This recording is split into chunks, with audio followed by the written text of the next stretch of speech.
find their third kill of the game. They've got a... Man, how is NothingToSay destroying mid this hard?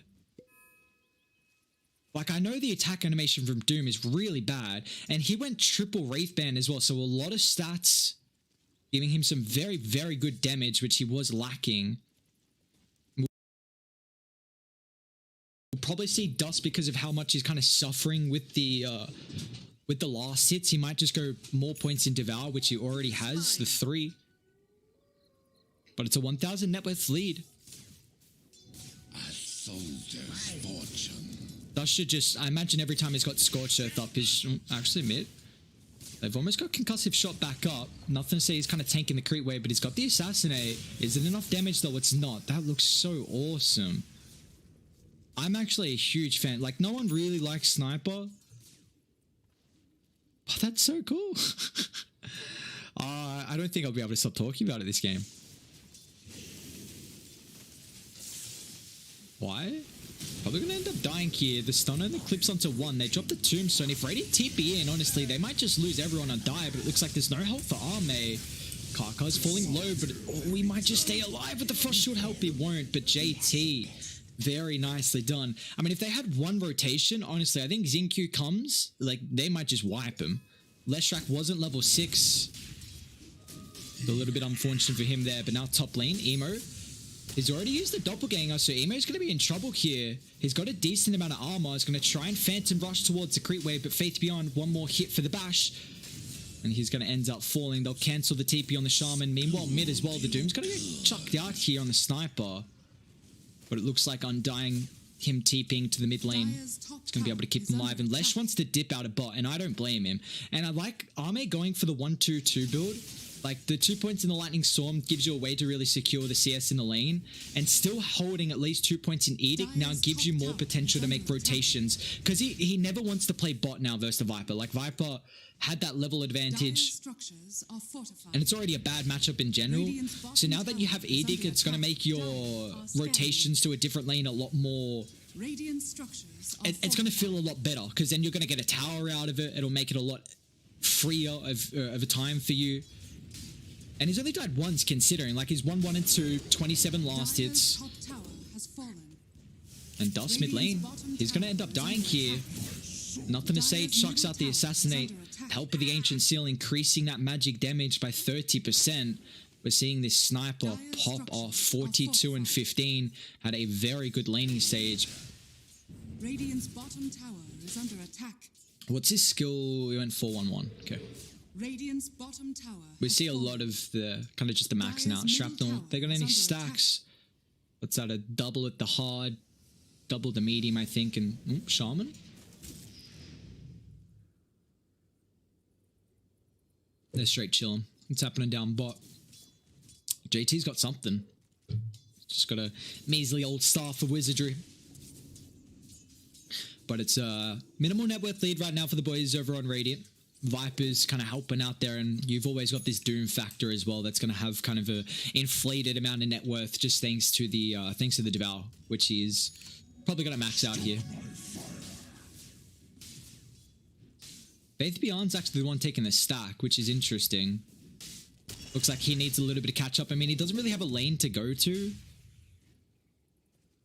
Like, he had a decent laning stage, you know, 4th in net worth. He's not doing anything bad at all because Arme can't play bot. And Sniper kind of needs to play mid to jungle just so he can clear it and shove up the lane. And Arme's actually going to find a stack and take it away from Dire. And he can link up to mid as well if they actually want to take the fight here. Does chucks out the Doom on the Undying. He's ultra dead. But the question is what can they get in revenge? And it looks like the Shaman's going to be the kill. That's so worth it for Radiant. They use Doom on a position 5. And then you get a 4 out of it. Mega value. How's Emo going? Kind of been getting a little bit of catch up top. Bottom tower is under attack. I warded on that high ground too, so that should be pretty easy to get rid of as well. I mean, JT's had such a good start though on the Viper, so I'm wondering when he's going to start making the movements. He's very close to ATOS, which is going to be pretty big for them, just constantly just running at the enemy team. Lesh is kind of a hero that really doesn't want to get controlled through fights. Utilizing that movement speed just to constantly stay on top of you and get that damage with all the AoE abilities. I even wouldn't mind a blade mail, honestly, from JT. But Dire, gotta be careful, Radiant. Really nice tombstone, and they're going to be able to take the fight. Assassinate helps out with the first kill. Now they got the TP rotation to help out with the second kill as well. Right by that 10-minute mark is... So Radiant should be able to get at least one of the bounties down bot, maybe another on the high ground. Oh, there's a haste for Y if he wants to get that. Oh, it might actually cost him getting the bounty. Or it might cost XinQ his life. He's got a TP, gonna go instantly for it. There's no ATOS just yet, so no cancel. And that allows Y just to slither on in and get that one. And now mid lane, Dust. Nah, he's alright. I mean, this dude's so tanky. So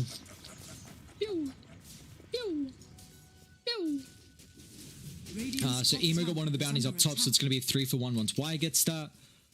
Triple stack of the E hard, none at the ancient so far. They don't really have an ancient clearing hero, but a very good start for the boys over on LGD. And closer to that 2,000 net worth lead. You do see the Phantom Lancer trying to play some catch up though. This hero is going to have to... It's a very, very hard PL game. But this is on... At least you have a Doom that's kind of going to be enabling the Phantom Lancer just because you're taking care of one of the big counters to this hero this game. And Faith Beyond, dude, Faith Beyond really likes Midas on Slaughter. Like, really, really likes it. I mean, the attack speed is great for Slaughter. Attack speed is great for Slaughter, don't get me wrong. He's also 3-0, 57 last hits. So we'll see how it works out here. As they're going to smoke up. If the smoke breaks on the high ground, Dire do have a nice obs. There's also got JT in the area, so the smoke's going to pop. LMA on the backline, a quick hex before locking down JT. Now Kaka's somehow still alive, but they want to try and bring down JT at the start, and they're going to be successful with that. But because they didn't deal with the Shaman, Kaka 3 points up, and the other shock is going to be able to clean off Arme. Little bit of an awkward target prioritization there coming through from LGD. They went from they tried to kill the Viper, then went back for the Shaman, then tried to kill the Viper, and then back to the Shaman. It was just kind of back and forth, which kind of cost Arme his life. Faith Beyond's really farm. So he's going to get away with this Midas. Middle tower is under attack. Very much so. The lesser of three evils. Second death of the game though, but Arme, I mean, he's got the boots of travel, so he's going to be getting a lot of farm across the map. And this is also going to enable you to be able to join pretty much whatever fight you want. But they got the ATOS now, which is a big item here for the Viper. They're going to try and make a wraparound movement, get up on the triangle camp, maybe put a ward down, and then wrap to mid. NothingToSay could be in trouble, but the scan does connect. They're even going to TP in. It looks like Radiant want to think about taking a fight. They need someone to face check this though, and do they have a ward for the high ground? I guess Y can just face check it. He's very tanky. They're going to be able to turn. Look at the shrapnel. They're all locked in place. And Invictus Gaming, I mean, they attempted a smoke movement, but it's not going to end up working off. A beautiful scan from LGD. They bring the Goon Squad, and the Goon Squad shows up indeed. I mean, going on the Undying there, who's got that casual cloak with the wand. Really nice play from Y. They all grouped up for like a 3-man shrapnel with a decay. They just couldn't get out of range. That concussive shot as well. Just a beautiful fight. And still, we even see Faith Beyond didn't show up as well. So he's got Midas Blink 13 minutes in the game. He's going to be super, super farmed.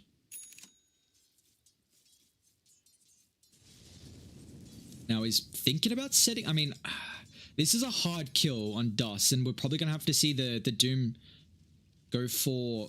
Well, how are they itemized? This is another Shaman where I see them popping Serpent Wards to farm a stack at the Ancients. Well, PL's not an Ancient farming hero at the moment. But do they not want to take a tower? Right. The thing is, how do you take mid though? Going into Tombstone, Shrapnel. Like, you need a wraparound pick off to do so. So it looks like, I mean, them dropping the Serpent Wards makes me feel like they want to play super defensive as Dust. I mean, he's got the Lich on the backline, so this is a very difficult kill. It's also a nice spot for Dire with that high ground Observer Ward. So, I mean, they just see... Oh, they see everyone now, pretty much. And here we go. Gonna move on forward. Faith Beyond still hasn't revealed the blink just yet. Dive got very good vision inside the vicinity, but now with the jump forward, they find the Doom. Mystic Flare's going to get comboed up as well. Dust is falling pretty low, but he's still able to get the ultimate up before he's going to end up falling. So they'll trade the life of the Slider, but it's still a 2-for-1 as Arme's trying to chase very deep here, straight on top of the Viper. That's not what the Leshrac wants to do, as he's going to end up falling. Oh, nothing to say. Assassinate. Not on Kaka. It's actually on JT instead. Now they're able to get the ATOS as well. You don't want to dive too far, but the Sniper going to be able to turn it with the Shrapnel, and now with the Masking Madness as well. JT gets the heal. Is going to be able to survive the Arcane Bolt. Man, Leshrac vs Viper feels so goddamn rough. Like, you run in, and then what do? You get Viper Strike, you just get right-clicked by Poison Attack, and you're like, oh, well, I better turn around now. Which kind of, that's literally what it felt like. And even once you get to BKB, you're going to have the Viper Strike going through it. That magic immunity, so... It's going to be a bit difficult for the Lesh to play this game. You see he's going for the Aghanims as his next item, just going to further give him the ways to deal with the Phantom Lance Illusions. We have really seen the Leshrac Ags start to come out into the meta. That 1.75 seconds lightning, so 1.5 seconds lightning storm, hitting a random unit. Let's see if Radiant want to go back to mid though. They know the Doom's on cooldown. But nothing to say, man. He's super farmed. Oh, Dust face checks this once again. I mean, he's pretty tanky, but he doesn't have a lot of armor, though. So he's going to be in trouble as all of Radiant make the wraparound. Yeah, Doom's going to be so careful here. That could... is that Roche? He's only level 1 in the ultimate from Slaughter, but yeah, I mean, this is the thing about Slaughter. Like, if you get one key pickoff and then take the objectives early, you can just easily walk inside Roche. And now, oh, XinQ down bot actually with the Atos Mystic Flare. They find Kaka before he drops the Serpent Wards. This would have been big for Dire if they had the Catapult Wave and then dropped the Serpent Wards as well. But now XinQ instantly assassinates the Shaman, so it stops that push down bot. It also now completely allows LGD to get the Aegis without trading anything. That's going to feel super nice for them, as now they've got a 5,000 net worth lead. You also have the Aegis here for the Leshrac, which I feel like is still going to be awkward in fights, but now it makes it, you get that extra life. And also Doom feels very bad versus someone with an extra life, because you trade ulti for their first life, and now it's like, what do I do in the engagement afterwards? I mean, Scorcher is still pretty good, but yeah, it's a big factor of the hero utilizing that ulti. GT went mech, okay. Just gonna go the sustain. What is Lich got? He's going Glimmer too. Got a couple neutral items though. Take a look at those ones real quick. Grow Bow. Do you give that to the Viper? What's Viper holding? Ocean Heart. Probably do, right? Or the Nether Shell. Even Ring of Aquila, but that's probably for the PL. Who actually takes the Essence Ring. Okay. What a Radiant got? Vambrace for the Lesh. That's super nice for the Spell Amp. You got the Imp Claw as well for the Sniper. And he... Wow, that is a really, really fast MKB timing for nothing to say. I mean, Dire got to be really careful with their positioning. You see, they're kind of aware that something's happening, although I say that, Emo, wow. Almost. If Radiant held that high ground, but it looks like they want to link up to top where Arme's already pushing the objective. And now Shaman not being bot, they're not going to be able to trade the tower. Well, actually, who did the catch mid lane? Emo, he's in trouble. They're going to drop the Tombstone as well. Faith Beyond with the dive attempt. Won't be successful, and Emo's going to be able to stay alive with the help of the Essence Ring. So a little bit too deep there. Jumping Emo's always awkward. Essence Ring just helping tank you up a little bit. You got the Doppelganger as well to get out of the Corrosive Haze. They don't have the greatest lockdown here. Although he doesn't have Manta, so they can definitely chain lock him down, like with the Slaughter initiation, and if XinQ can get there with like the silence, which that probably would be enough, because that's also a lot of increased magic damage. I mean, he maxed it out. He's got 45% increased magic damage on one target.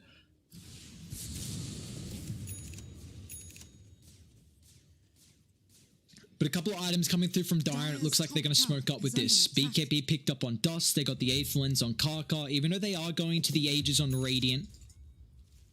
LMA just has his Aghanims completed as well. So a couple of items for all the boys here this game. As, oh no, Arme showing mid. I mean, he's right by the tower, so they can definitely TP in. He's actually going to run further away, and they won't have to use the Doom for the first life here. Here comes the rotations from LGD. Can they keep him alive a second time? They still have the Doom to be able to utilize. Wise going to drop the Tombstone. A really nice positioning from him with the BKB pop. They still haven't chucked out that ultimate just yet. He's protected thanks to the limit cape, but now Phantom Lance is actually going to end up falling to the side. They'll chuck up the Doom for Fates Beyond with the counter initiation. The Chain Frost, and so we get a decent amount of damage here, but it looks like it doesn't matter as Dire. They get routed through. 4 for 1. Kaka might even just get chased down as well. I mean, he's going to TP out, but Faith Beyond's in the area. So yeah, a 4-man wipe. You can't really say wipes like everyone. So you got a 5-man wipe, but what's a 4-man what? A 4-man smashing, I guess? Something like that. Beautiful fight from Radiant. I mean, I didn't see how the Phantom Lancer died at the start. I mean, he just died the tower, it looks like. He died literally there. So not sure on the positioning from PL. Very awkward. But they got rid of the Aegis. The punishment was literally losing 4 heroes and then losing top tier 2. And now looks like all 4 bounties across the map as well. So this is a big net worth lead for the boys over on Radiant. That Glimmer Cape paid off massive for Y. He's been a part of 15 kills actually for the Undying. This is big props to Y. And this is why we are seeing the Undying banned out. I've honestly seen Undying. Oh, feels like we've seen Undying banned out in probably, I'd say, about 60-70% of phase 1 of the drafts here. And once Faith Beyond gets the Agnums, he's even going to be able to tank up even more and just hold his ground. No BKB wanted this game. Oh, Kaka? Well, you're just dead.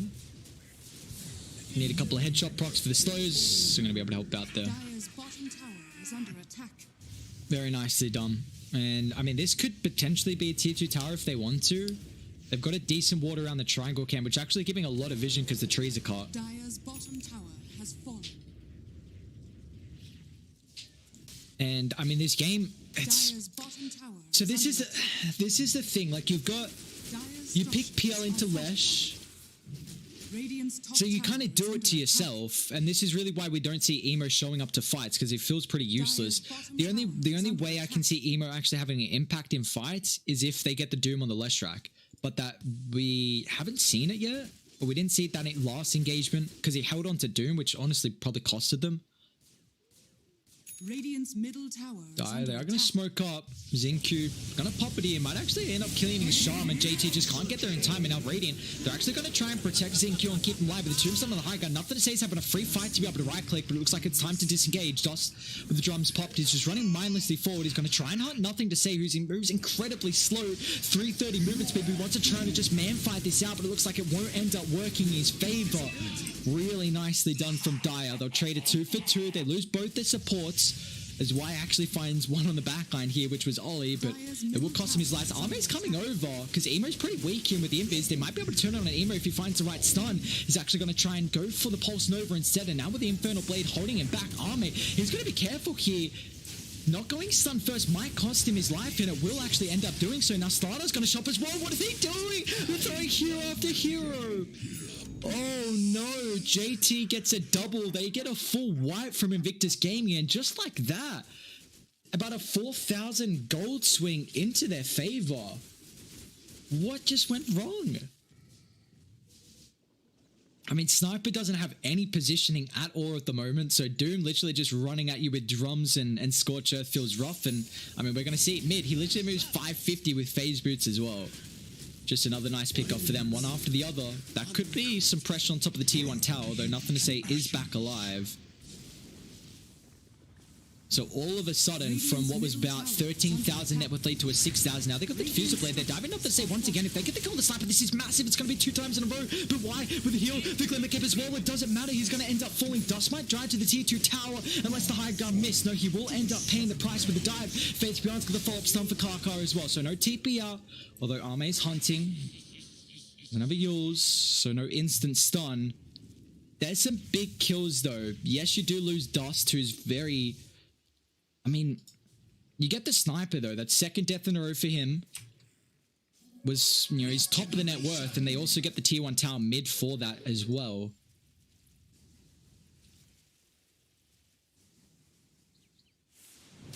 So a decent trade, I guess. The fact that you get the tier 1, I think, is pretty important. And PL's starting to get some items. Like, he's got Manta Diffusal, 1400 gold in the bank. I'm worried that... Well, this is what's going to happen to the sniper. Like, NothingToSay's positioning so far... Is under attack. It's not up to, it's honestly not up to par. It's so difficult though against Dire. Like Viper's gonna run at you, Doom's gonna run at you, PL's gonna run at you. Lich kind of enables you to just run at them as well, like with that frost shield kind of negating a lot of the damage. It'd be so much better if he had a Grove bow. Like if Radiant get a telescope actually, that tier 3, it's just gonna make it so much more difficult to jump NothingToSay. Almighty money. But at least they've given like some breathing room for Dire. Like it was definitely a bit awkward through the first like 20 minutes, but these past couple of fights at least have given them an opportunity where they can make a game of it. Because I mean it's still 8,000 net worth lead, but we've seen what they can at least do. The fact that Doom is this far behind though, even with that Devour and the 15 talent, is a bit rough. Well, I mean we'll probably see him continue in that net worth lead. Or continue growing, I should say. As though Dire, they're going to smoke up. They say Faith.Beyond taking out the outpost. I mean, he does have the Aghanim, so to keep in mind. Now, why? They can't get the correct jump from Dust. They will be able to actually catch out Shaman inside the river, though, so Kaka's going to be careful. They're going to drop the Serpent Words, try and deal with the Tombstone. They get the Doom out as well. Undying will end up falling. Now they're trying to have to disengage here. Stardust's got the movement speed inside the river, so the Doom's going to be nothing. And now Radiant, they can turn if they want to. Arme's just going to actually move forward. He doesn't have to worry about the Doom now, so Arme feels incredibly safe. And Faith.Beyond can go back in after the Doom's expired. He'll drop down the puddle, but actually misses out. It's not too long of a cooldown, so he can still follow up, blinking up the high ground to find Ollie. And now Roshan's up as well, so they can take this. Dire. What are you going to be able to do about it? Dire's courier has been killed. Looks like it might just not be nothing. Emo's going to be able to scout this one out, but Radiant, they've got 4 heroes or Emo. Mantis off that ATOS. Meanwhile, actually, Slaughter, he could be in trouble here. Viper striked up. They'll turn, in fact, and now JT's shown himself, so they're instantly going to try and just run down the Viper. They'll do so successfully. And now Faith.Beyond just so incredibly tanky thanks to the Aghanim's puddle as well, so he dodges the War Stomp. Really nicely done. The regen and the sustain that this puddle gives you is just through the roof. And he's also got 2,800 gold in the bank now. So a massive fight for Radiant, as that's, what, 4 for 1 through the fight before Roshan and during Roshan as well? Maybe even... Well, I definitely know the Undying died, but I think maybe potentially some extra heroes from IG as well. Dire's middle tower is under attack. Kaka? Minami's got 18 Bloodstone charges with an Aegis as well. Oh, he got the Enchanted Quiver. That's actually pretty decent. You take that. What other neutral items they are? They haven't got any others yet. Have Dire got any? Paladin and Mindbreaker, but they're just going to walk up. I mean, they can get set up here, and they know the Doom's on cooldown for at least a decent amount. You know, we know it's up in 30. Looks like Emo might think about cutting off the creeps mid, however. But this siege, you just have Faith.Beyond kind of front line. You got Arme there as well, and then getting to NothingToSay on the back line is going to be difficult, especially with the Tombstone now as well. So they're going to have to go through the Slaughter, the Lesh, and the Tombstone to deal with the sniper. And they see Emo, so they know at least where the Phantom Lancer is. And this looks like it just might be a free set of racks. Like Dire, how do you initiate? They've got the Doom back up.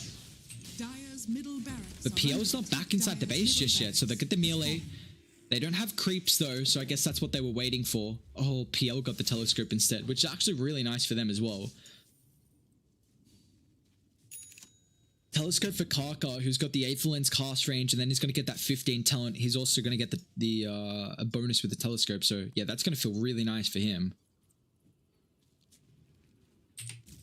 Radiant, 16,000 net worth lead, 28 minutes into the game. They might run into Dust here, who Arme will be able to just face check and not have a carry in the world, as now Faith.Beyond's going to be able to drop the Viper instantaneously as well. A beautiful jump from both of them as Leshrak finds one. They're even catch off the side. Just that simultaneous jump. That's even a BKB now on Slaughter. So he's already been so hard to kill because of the Aggers. Oh, they got it. Oh my god. They got Telescope. Dude, that's disgusting. Of course they got Telescope. Like, why am I not surprised?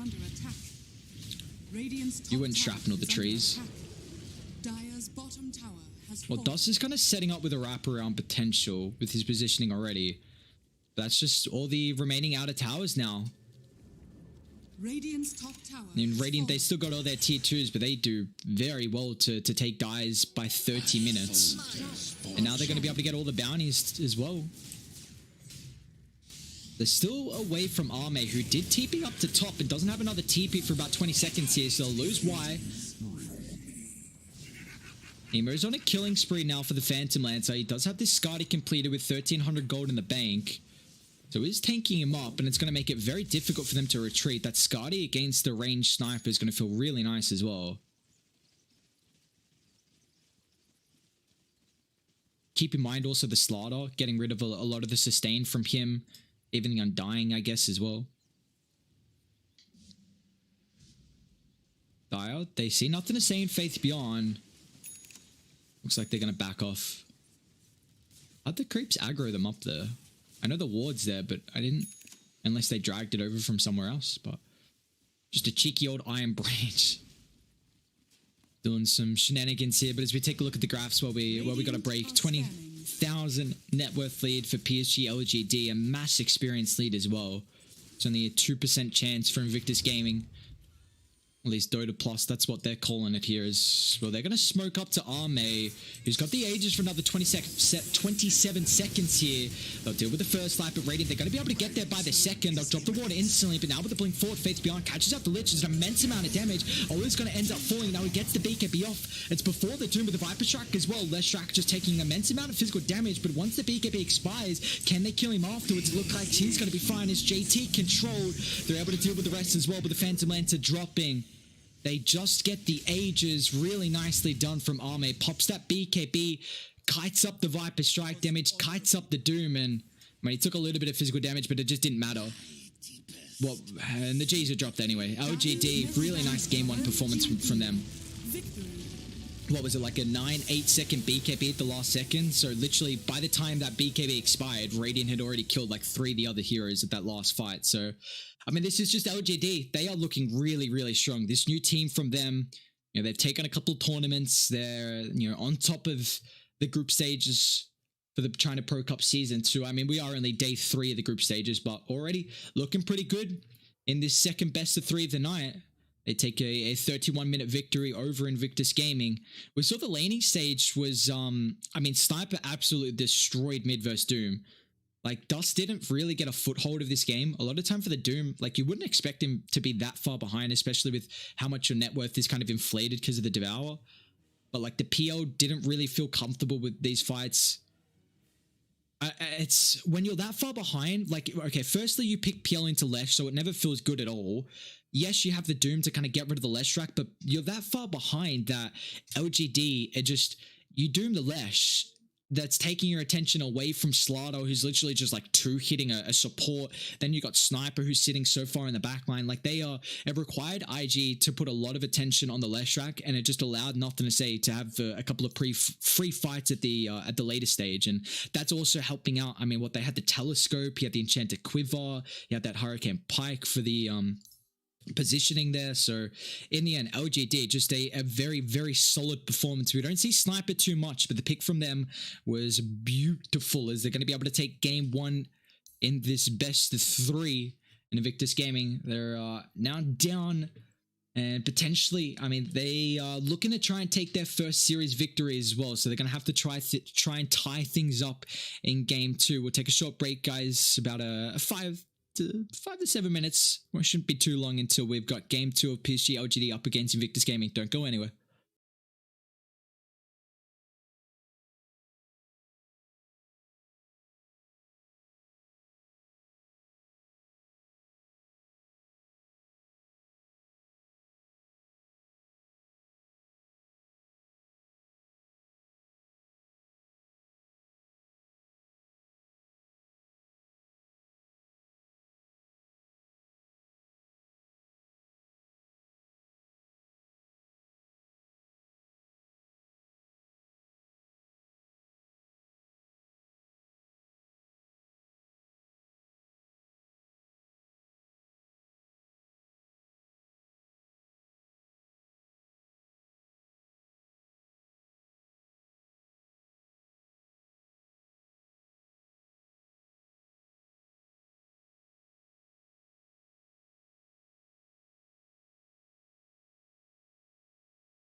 Now underway between Invictus Gaming and PSG.LGD.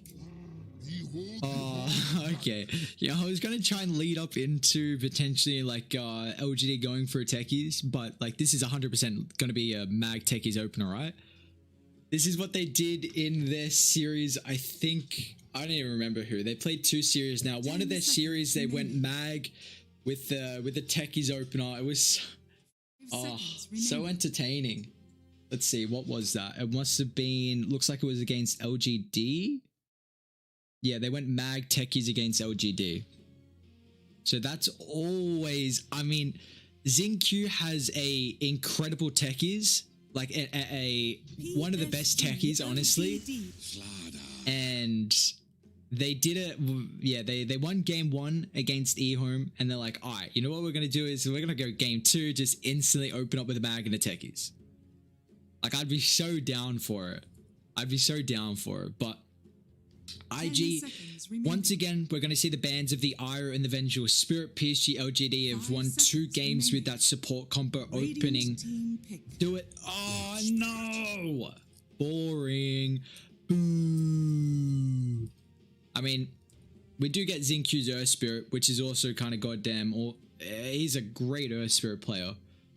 Unfortunately, it's not the mag techies. Does anyone really want to watch techies though? To be honest, like I really like the hero, but it is kind of fun seeing pro teams win with techies, just because like it was a hero that was just avoided for such a long time, and then we saw Virtus Pro. Was it Zayak?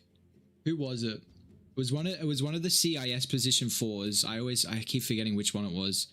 Who just absolutely showed a new way to play the techies, and you know, now we've kind of seen XinQ's adapted that playstyle. But yeah, no techies this game. IG, they're going to pick up the Slaughter, which Faith Beyond had a incredible performance in the last game with his Slaughter, and this is just such a common opener. We're seeing a lot of the Slaughter, kind of Phoenix, Doom, Venge, Ire get opened up with. PSG.LGD. And here we're going to go Wind Ranger with the 2. Okay, interesting. Well, this feels pretty nice considering you're going against a mag, and naturally like a mag lineup is going to have more physical damage, I guess. Well, mag +1 is going to be more physical damage reliant. So the win run's at least going to have, you know, some more involvement there throughout the engagements. This is our first Wind Ranger, I believe, through the group stages. So you have the flexibility of being able to put the Wind Ranger in the mid lane. You can put him on a 4 as well, or put her on a 4 as well if you really want to. And I actually like the ban. I thought IG were going to get rid of the Undying, actually, instead of either the Ire or the Venge. But just because of how well that Undying played in the last game, what did he go? He went 3, 7, and 22. So a part of 25 out of the 35 kills as an Undying. Like I'd say that's a very good performance, and we've been seeing a lot of the Undying's first phase bans, but it looks like IG didn't want to switch up. They still put priority on the Ire Venge, and LGD are actually a little bit worried about that.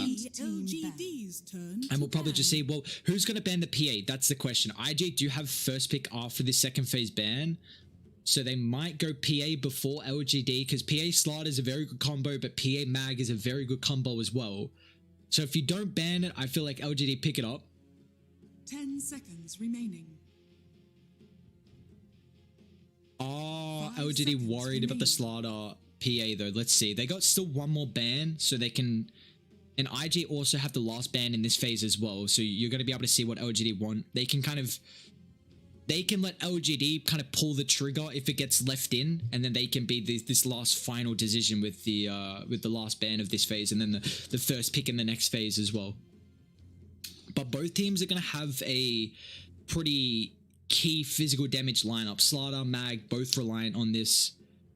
You know, we could honestly see like something like a Winter Wyvern. I know a lot of time Wyvern was a nice answer to the Mag combo. Just whenever there's an RP, you dump the curse onto whoever gets RP'd. Or you dump the curse in the middle of that RP. Makes it very awkward to be able to play that engagement. Like you kind of just have to wrap around and wait till it's over. But we don't really see the Wyvern too much at the moment. That hero's laning stage is a bit mediocre. You can only really do stuff with Arctic Burn. And then I guess once you get Splinter Blast levels is kind of nice. But he's definitely got a play style where if you need to kind of hard reset a fight with Curse, then it feels pretty good. And if the enemy team's got like full physical, so... But they even banned the Queen of Pain as well. The Quap ban is very interesting. I guess the matchup versus the Mag could be a bit awkward with just the constant spam of the dagger. That's the one thing I'm looking at with the Quap ban.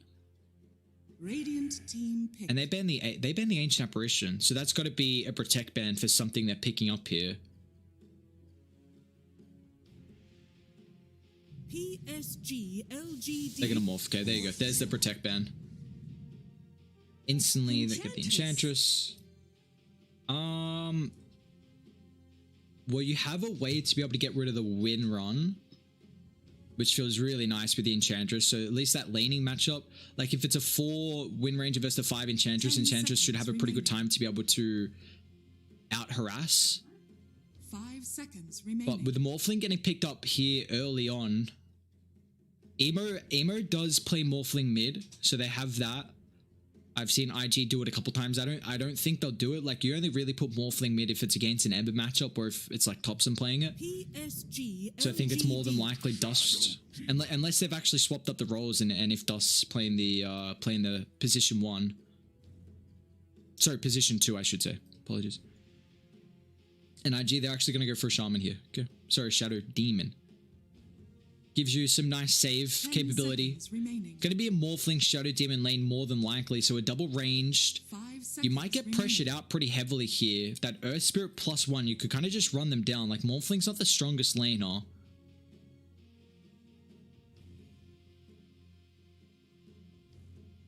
The way you can, I mean, how do you want to punish it? We could see, I mean, you still have the flexibility as well with the mag being played as the position 3. I mean, something's going to get revealed here. They might go for their carry matchup before they get banned out, because you already see the Morphling, you already see your off lane. It's probably Slardar, Wind Ranger, or potentially Slardar plus a position 4 if the Wind Ranger goes mid. So you pretty much know this carry matchup, and if you don't pick them now, it's definitely going to get banned. PA versus Morphlings, iffy. I think Troll's probably the best, honestly, this game. Troll vs Slardar is really, really nice. PSG.LGD. I pick the puck, okay. So you get some... There's not a lot of control. There is honestly not a lot of control. You now have the puck coil into skewer. You can even kick out with the Earth Spirit as well. So you've got a couple of cute little plays to be able to break the coil. Some nice burst damage, or at least magic damage to kill off the Wind Ranger. 5 seconds remaining. Yeah, nothing you're really worried about this game is a puck, to be honest. It's going to be very difficult to lock you down. You will probably ban TA? Well, do they think Wind Ranger's mid or 4? Because they've already banned the Queen of Pain. I guess puck can even be played as a 3 though. Faith Beyond plays actually a pretty decent puck. I will point that out. And NothingToSay really likes the Magnus. We saw last time LGD played the mag, it was played by NothingToSay, and he had a very good performance on that. And I've seen Faith Beyond pop off with the puck in the offlane. We don't really see the puck too much. It's mainly, if it is something, it's going to be kind of as a 2 that lost that flexibility with a couple of the nerfs. We saw puck for a while was getting picked up like in a 5. It was literally played in every role but the 1. Like, I saw people even trying to play it as a 5. I think, you know, Poppy even was doing it for a bit. But yeah, puck just kind of got hit a little bit too hard with the nerf and kind of fell out. But both these teams don't have too long with the reserve time. IG only got 2 seconds, LGD under 10 as well. So just finalizing, both of them have 2 bans to be able to utilize. But they think this is going to be a position 4 Wind Ranger. So 4... Do you want... I don't know if I like the Wind Ranger versus the Enchantress, though. I really feel like that lane could... At least the fact that your support should be able to out-trade versus the Wind Ranger, just because of the impetus plus you being able to get rid of the Wind Run. 10 seconds remaining. Radiant team. And they ban the TA. Yep. So that now gives them a little bit of flexibility if they want to put the mag as a 3 or put the puck mid. I really like that ban, because that is the worst matchup for the puck, is the Templar Assassin, and you have this overall last pick from Invictus Gaming as well, so you're going to get the favorable matchup. Now it just gives you more opportunities going into this draft on where the mag and the puck can play. 5 seconds remaining. And there's the troll ban. Really like that. So now what? Phantom Assassin's available. We'll see what they go for. They're going to Chaos Knight. Not a lot of ways to deal with illusions. There's a Lesh track in the pool. Lesh is in the pool, which we spoke about last game. Lesh, very good against the PL. Pretty good versus the Chaos Knight as well. Same kind of reason. You got a bunch of AoE damage, just going to help deal with the Phantasm. You've got set up with the Shadow Demon, which is nice. You can still actually even put the Wind Ranger mid and then the Lesh with the Slardar in the lane and have a Shadow Demon Lesh support. They're going to pick DK. That's actually another really good matchup as Puck. But now do you put Mag mid and Puck off? I feel like you do, yeah. So the reason why the DK versus Puck is such a good matchup is because Puck is a hero that wants to make rotations across the map, and you want to really get involved with your early nuke and with any power runes that you get. And the DK firstly also has an instant stun with the Dragon Tail. You also put a lot of pressure onto you put a lot of pressure onto towers, so it kind of forces Puck to stay in the lane. So that's why IG pick it up here. But the fact that LGD have the flexibility, this is what we spoke about. You put the mag as a 3, you put the mag as a 2, and what they do, they flex and the Puck can do the same thing. So they flex it, they get the Puck out of the DK matchup. Now mag is a hero that doesn't want to rotate. Like Mag just wants those 2 items, kind of Blink Echo, you come online, so you're going to go from mid to the jungle. It's really going to stop the DK from being able to do too much pressure to the tower. And we saw Mag also absolutely destroy that Doom in the matchup. Nothing to say against XM, I believe. And this is going to be similar. I mean, it's a melee matchup where you can skewer underneath. It's I like the draft from LGD. I'm a bit iffy on Chaos Knight. I don't particularly like the hero too much. I'm not a huge fan of Chaos Knight, but you've got the buff up. At least the thing about the Chaos Knight this game is that you are very reliant on being a hero that has a very strong laning stage. You've got your toolkit is very good for finding kills. This being this lane dominating hero. But the fact that you now also have some way to be able to find farm as well because you have a Magnus on your team. So this is actually pretty cool with how they've drafted it. Because this is a hero, like if you have a bad laning stage, you can't really catch up with farm. So at least you've got some way to stay relevant as the game goes on. But this smoke might clip Ollie. He could be in a good spot at least once they run up the high ground, but it looks like not. Why? He's already got the enchant. Will waste their time with the banishment, but alright, so who gets first blood? Let's see. Really want it for the mag, or at least the core. Nothing to say gets it. He pops Shockwave 4 though. And so much more shall soon be spilled. Which, let's see. What's the damage difference? So mag's got a lot better damage regardless over the DK. 30 seconds. Oh, they see Dust as well. So it looks like this is actually the case. Dust is, I think Invictus Gaming swapped up the roles. Oh no, Emo does have double. Okay, never mind. So they're going to put the, well, hang on. There's still a lot of aggression. Ame, what the hell? What are you doing? I've got no idea. My brother's in no man's land. Dust gets the kill. So yeah, I think IG might have swapped up the roles. This is going to be 2 games where Emo's playing mid. Don't run off. Actually, no, what am I saying?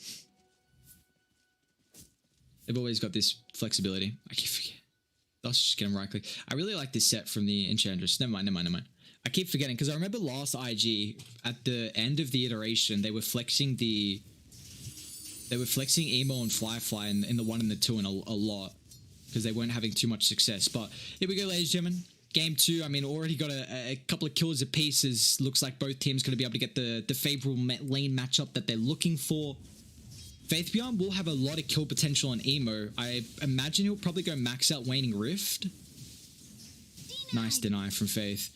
And what they wanted to do is, I mean, you want the Morphling versus the Mag, but now Mag's going to be able to go lane versus the Dragon Knight. You dodge the Puck DK lane as well, which feels pretty good for you. And now they've got a lot of kill potential. XinQ just missed the block on the creep wave there, which is actually pretty unfortunate considering. I guess it's okay that Nothing to Say when Shockwave level 1. Like, it did secure him, that first blood. It's a lot of harassment on Dust, because he's got Dragon Tail as well, which tried to secure his kill. But as we take a look top, this is kind of how I expected this to go from the Enchantress and the Wind Ranger. Like, Enchantress, that Fairy Fire actually damage advantage over Kaka. And the thing is that you have the way to purge off the Wind Runner, and that's the beautiful thing about the Wind Ranger in the laning stage is that you really utilize having this evasion and just being able.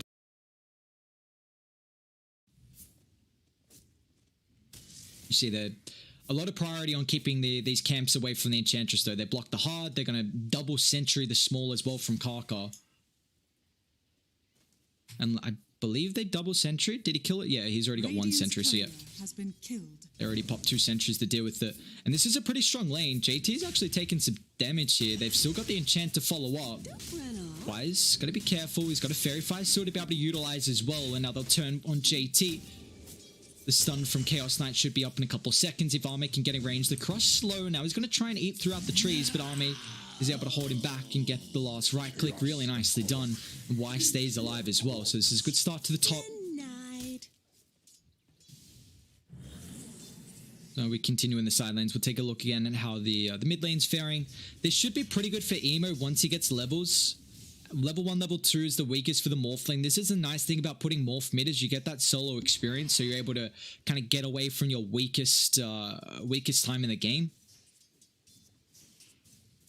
And you've got a much better right-click animation and also damage over the puck. So Faith Beyond actually goes 2 points orb. I was thinking maybe he'd put more points in Waning Rift just for the kill threat on the Morphling for that extra silence duration. But this should now be a relatively decent lane. Unless, you know, at least Faith Beyond has that kind of snipe potential with, like, jumping with the Waning Rift while Emo's trying to salve up. Because they got the ward on the backline as well, which is actually really nice. It's going to see the couriers. But I think this is mainly just for Emo if he's trying to, like, go for the attribute shift and then just get, like, this mass heal with the salve. It's going to help out and give Puck maybe some potential to snipe him. We'll see if that's really, really going to be the cause or not. Keep an eye on it. As top lane, JT, he's in trouble. Arme's already utilized the stun here, but with Y wrapping around, he does find a nice 2-man crush, but JT, unfortunately, is going to get kind of messed around there with the pathing throughout the tree line, actually runs back into LGD, so he's going to end up falling. That's a second death here for Slaughter. And this lane matchup doesn't seem to be good at all. Chaos Knight's got 6 armor, a lot of stats coming through from the Bracer. And Slaughter's another hero that can be very, very strong in the laning stage, but if you don't have a good time, you don't really have a way to flash farm and keep up once you're behind. So we're already seeing kind of the value of the Chaos Knight playing super aggressive, up in the face. He's only got 10 last hits for JT. And they just want to keep the pressure on. I mean, he's gone for a 1-1-3 build, so a lot of sustain for Arme. Now, Kaka might be dead, actually. Why? Gets the enchant at the last second. They're going to try and turn on Arme's. They get the bash. And now JT, he's got one more. Very nicely done. That's a big kill from JT. And they might be able to find another as well. Why doesn't have the movement speed, and the bash is going to come through. So JT finds a double, man. The power spike you get with each level in the bash of the deep. Really nicely played from them. You even had Oli thinking about a rotation top.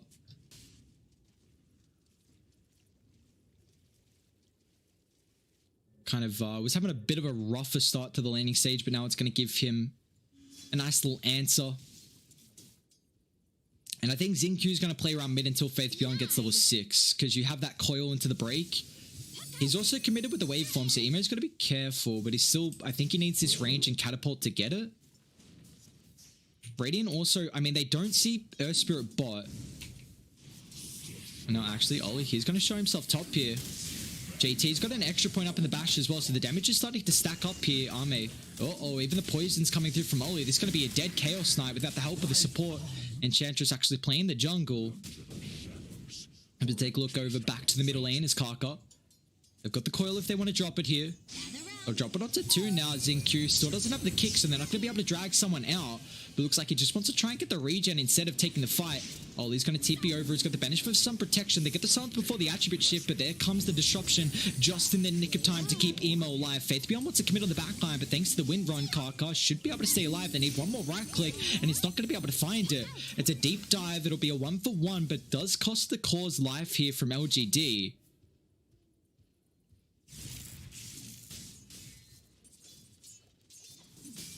You know, we haven't paid too much attention down, but it looks like both these callers just pretty much getting whatever farm they can. Is under 35 and 5 compared to the 34 and 7.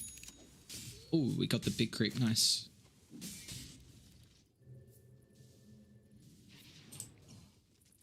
Two and a half second stun level 1's pretty nutty, actually.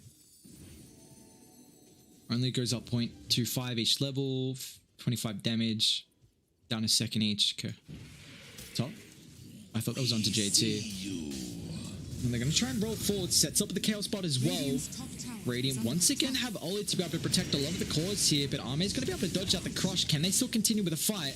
It's a nice Shackles holding them in. Even Faith Beyond's going to get the rotation as well with the Concert 2. Silence as well. Morphling's going to try and TP him. Remember, the Morphling doesn't really do too much at the moment.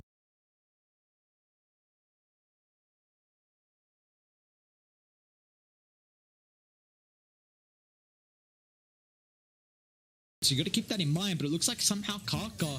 Oh, he falls to the Hadouken. Now JT needs 2 hits for the bash. Wise going to be able to get the purge as well, but it looks like still the slow's not enough. It forces him to turn around. Do they want to continue Emo? They might be able to burst it before he gets the attribute shift off. They get the silence as well.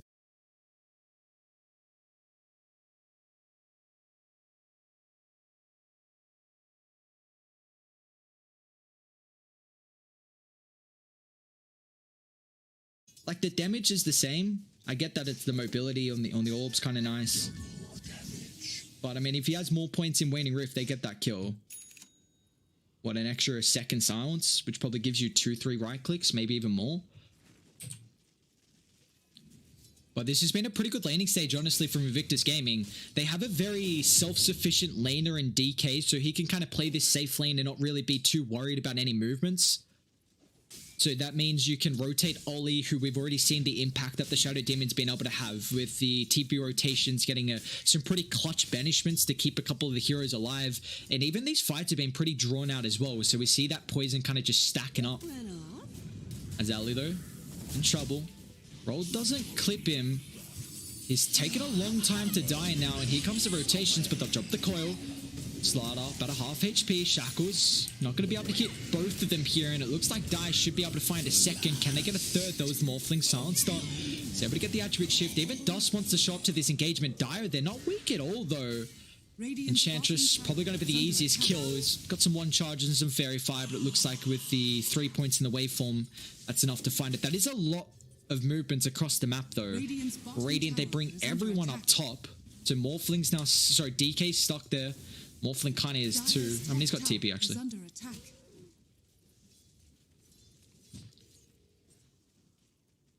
But at least with the Dragonite being here, like, this is going to be... Oh, XinQ. They just saw him roll forward with that ward. They think he went past that tree line. You see where he's hunting, but now they're going to see him. Imbo's still going to be able to play around with the replicate. Really nicely done. He gets the silence as well to prevent the roll. But it's not too long of a duration. Meanwhile, Faith Beyond's getting hunted. Secures the bounty at least, so that's actually okay. Like the fact... Oh, Ollie, give us a second. Oh, okay. RP. Very unnecessary. I guess he could have banishment into TPs, but Ollie's still going to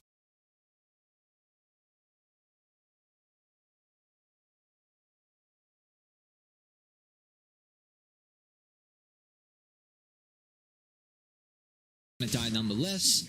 Nothing to say, didn't really have anyone else to RP, so I guess put it on cooldown, kill fast.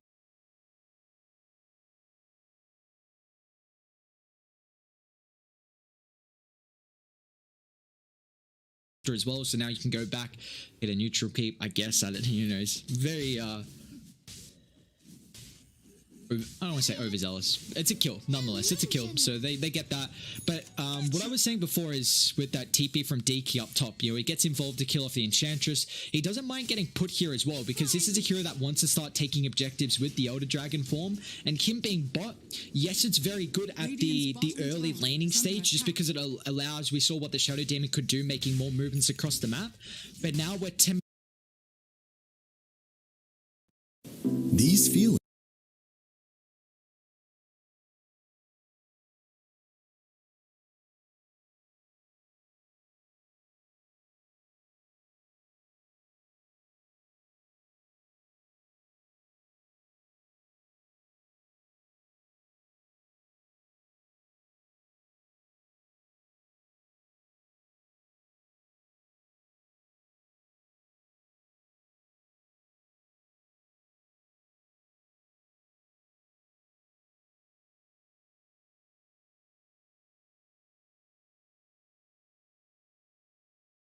get the silence out of Fog or something like that. Faithbeyond might die here. They're going to be careful. They're going to bait it. Dust with a blink forward. Nicely done. That silence a little bit too late. Now XinQ, he could be in trouble as well. JT with the bash. He's got the crush follow. Dragon Tail still on cooldown just because it's level 1. But that's exactly what you wanted. Smoke up the blink, get a pick off, get it now being able to transition that into an objective. And take a look at what's happening in the side lane zone. Nothing to say. He's got a blink completed. Still continuing to farm. He's the top of the net worth. Arme top is also doing okay. 2, 3, and 4. Had a very good start to the laning stage, but then kind of fell off.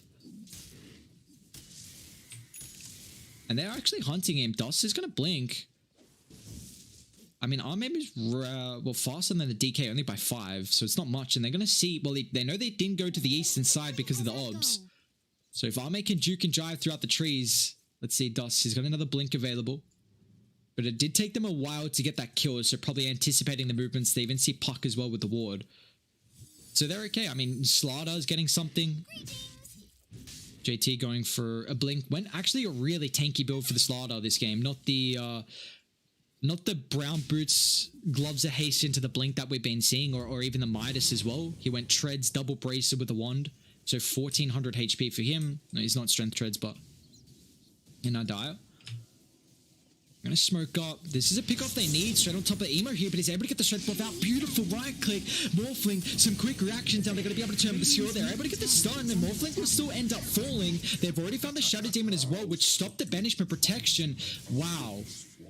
Man, that was almost really big for IG though. Like the fact that he got the attribute shift off, because the RP not instant, but that's what we kind of brought up in the draft, that they have multiple ways to set up for the RP out. No, nothing to say. Even finds Dust. He's really tanky without the Morphling and the Shadow Demon. I don't know if they've got the damage. XinQ drops a massive ultimate as well. JT getting shredded by the Magnetize. Dust is going to be careful as well with Faith Beyond with the wraparound.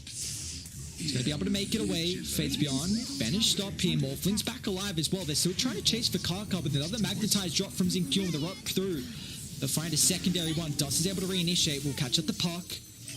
Back up to the side though, Arme. He's found Oli, who's trying to play around with the fog of war, but he won't be able to do so successfully. So Radiant, they don't have the numbers advantage, but it looks like they're still hunting. The Urn stopping the blink from Dust, so he can't counter up. But Emo, Sans preventing the stun. He's got to be careful how he plays with the attribute shift. Now they're on top of Dust as well. Arme can follow up. It's only level 1 in the stun, but it's not going to matter with a pullback reality. They get that minus armor, and now Emo, he might be in trouble as well. The skewer drags him further away from the tier 1 tower where the protection of JT is. He doesn't make it too far up on the high ground. JT might have to sacrifice his life here. They got another TP in, but it doesn't matter. Now JT, just one after another they go. Kaka might just be the next to die. He'll get his shackles out. JT got the Guardian Spirit for the movement speed. Nothing to say with the blink forward. Shockwave, pull back, double kill for Arme. A beautiful fight for LGD as they're going to be able to claim the tier 1 tower afterwards. Man, what an engagement from them. That's what I think that's 2 deaths in a row now from the Morphling where he got that actually top. Kaka, coil drop. They've got damage. Another nice pick off. Who got that bounty? Faith Beyond got the bounty. So that's going to be a 3 for 1 of the bounties. They're going to pick off as well. And now that's a 5,000 net worth lead. Man, those fights. Okay, so you see what happens though. Like Mag with nothing to say. Skewers this game has been so goddamn on point. That top fight where they jumped the Morphling, he skewered to the eastern side of that engagement by the triangle camp. Because the Shadow Demon was by the stairs near the secret shop, so you skewer him away from the save on the Shadow Demon, and then you do it again, getting him away from that tier 1 tower, just further into the river. Really nice kind of brawl that's coming out. And now XinQ's almost got a Spirit Vessel. This Spirit Vessel can completely, honestly, win the game from LGD, as they might just turn on JT. He needs 2 more hits for the bash, but now has he dived too far? Nothing to say is here with the double damage rune as well. If he wants to pop the RP, might have to. Even Kaka's wrapped over. XinQ with the roll forward. He's in trouble. He's going to end up falling. Yeah, nothing to say not popping the RP there. He's still thinking about going in if someone shows, but Radiant have this observer ward, so they will be able to scout out. They know he's there. Who's got the boots of travel? It's Puck. Oh. Coil, skewer, nice execution. That's the cute thing. Again, 2 ways to do that. You got the Earth Spirit with the kick. You got the Mag skewer. Has he got the Ghost? He's got Ghost and also his Corrosive Hazed up. Actually, does he have Ghost? Yeah, he does. Dire's top Oh, tower Faith Beyond is with a under wrap now. attack. Radiant's They've dropped the RP, which they haven't already used, so JT just playing a little bit over antsy there. Purpose. To flatten As this lead is now somehow grown. Oh, Arme? Can they find the real Chaos Knight here? They're going to be able to with a 3-second stun coming through for the Morphling as well. He's relatively tanky thanks to the armlet. Can he armlet toggle through the damage though? He's going to be able to find it once, potentially a second. Oh my god, can he do it? He can't. But they're going to silence before the attribute shift. Now with the Spirit Vessel out as well, it's going to be able to bring down the Morphling, and Dust, he's in trouble. The Blink's on cooldown, they get to roll forward, and Spirit Vessel's out on XinQ. This is such a good Spirit Vessel game. Morphling countered, DK pretty much countered with it as well.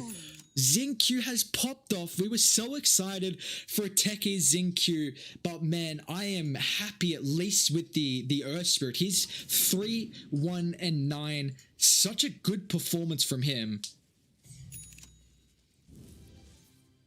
And this has just been an overall good game coming through from LGD. They've got an 8,000 net worth lead, 18 minutes into the game. And this is with a mag lineup as well. So usually you're going to be playing more slower, just trying to really utilize that Empower to find these early items. I mean, look how tanky they are. 2300 HP on mag, XinQ's 1900 HP, Chaos Knight 1900 HP.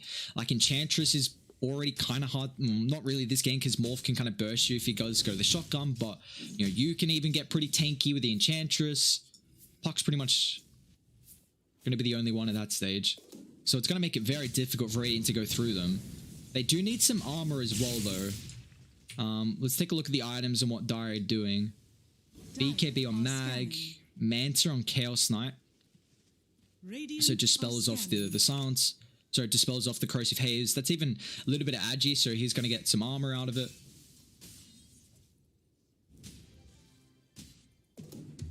What about Radiant? What are they looking for? I mean, we've seen JT have this blink for a while. Haven't really gotten anything out of it. Meteor Hammer on top of the Wind Ranger. But this is a game where they... I mean, the moves they can make across the map, they've got 2 blinks to be able to do so and some heroes that can play pretty active. But it feels like they might not have the damage at the moment.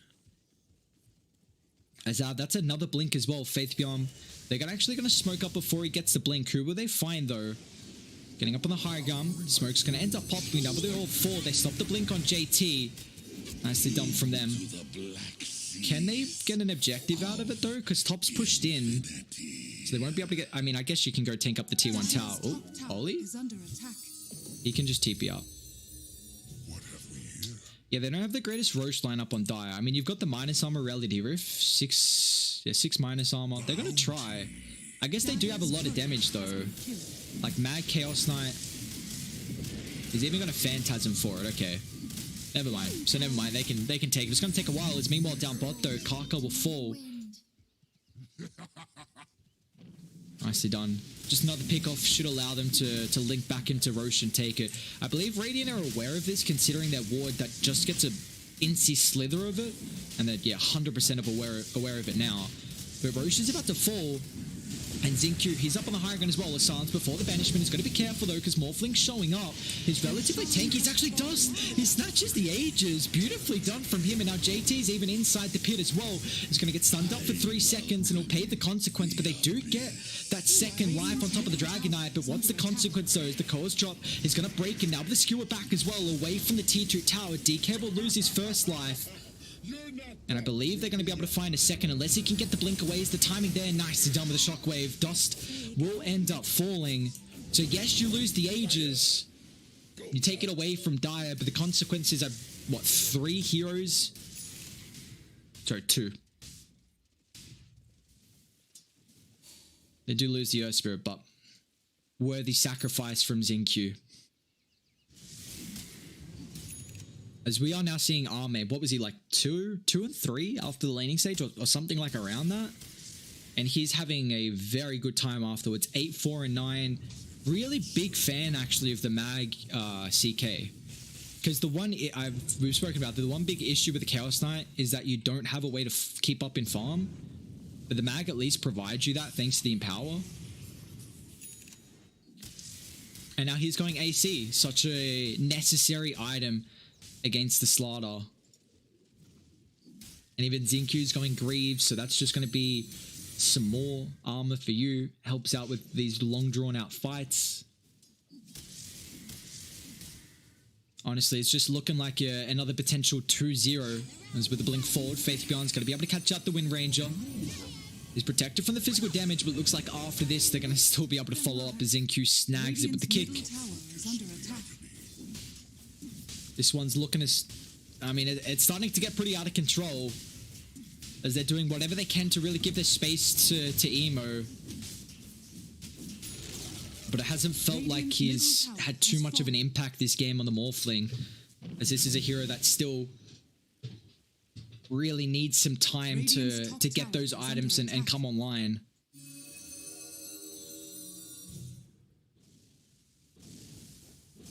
As I mean, Dust doesn't even have a BKB as well. He's very, very poor, having to utilize the Elder Dragon form to just try and find some form of CS. As they might be able to find him actually. Blinks on cooldown, yeah, it looks like he blinked on the high ground to take the stack, so I mean, maybe get a couple of creeps before he dies, but the consequence is his life and allowing NothingToSay to get an unstoppable killing spree. As they're even setting up for top as well. I mean, JT can just TP out. Actually, oh, nice blink from JT. Faith Beyond, Coil, oh, too late. Good try, really good try.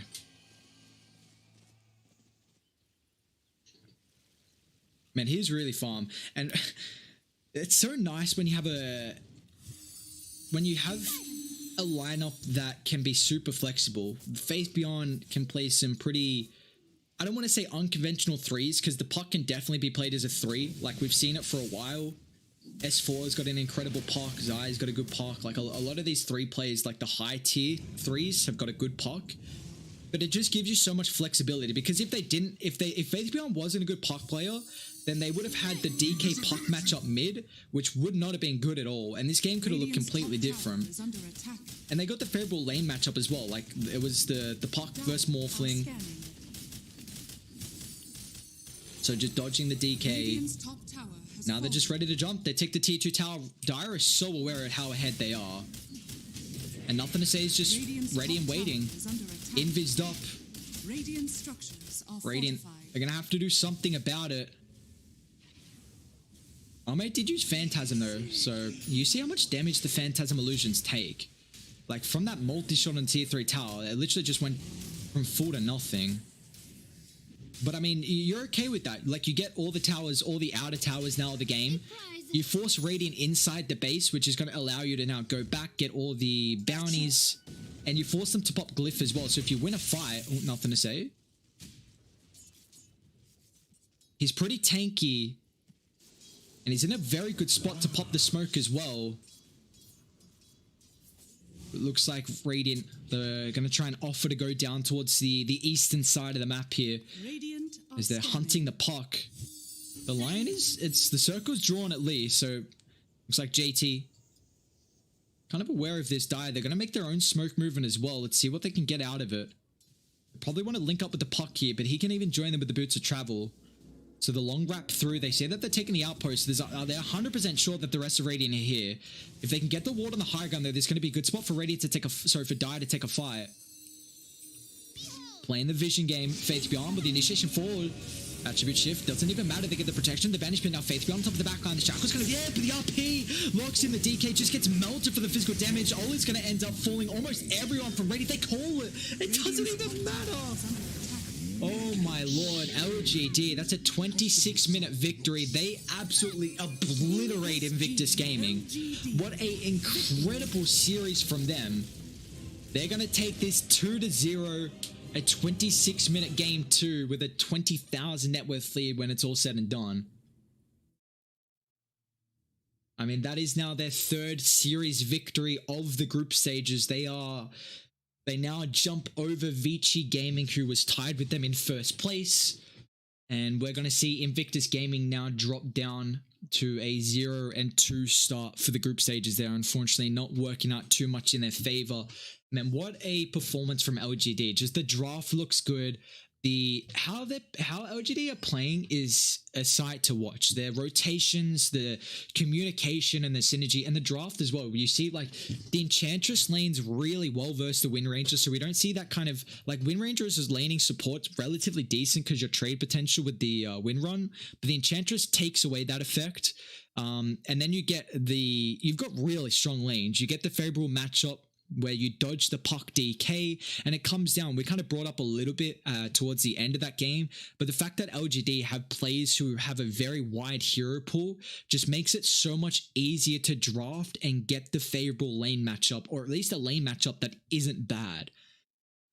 And in the end, they just have a lineup where, you know, the Spirit Vessel pick up from XinQ, such an incredible game for it as well. But it's kind of, it comes down to Radiant with the double blink timings early from JT and DK. They probably just had to find a couple more pickoffs, and unfortunately, they weren't really able to do so, which really started to hinder them. And Dai got way too tanky. They weren't able to burst them down. And yeah, LGD are just looking... They're on another level right now. PSG.LGD looking very, very good through the group stage of the China Pro Cup Season 2.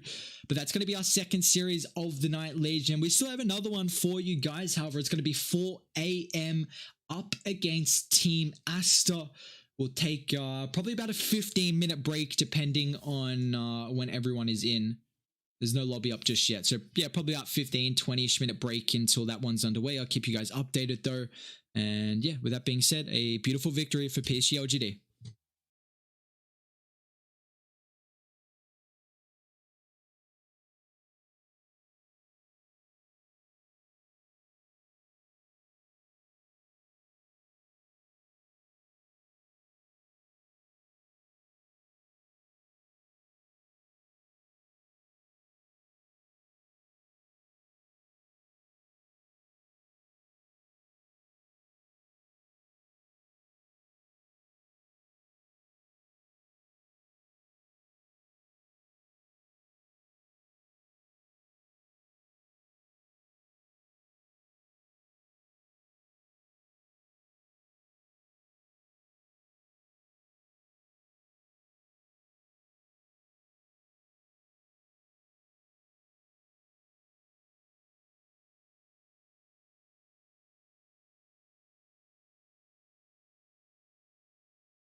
you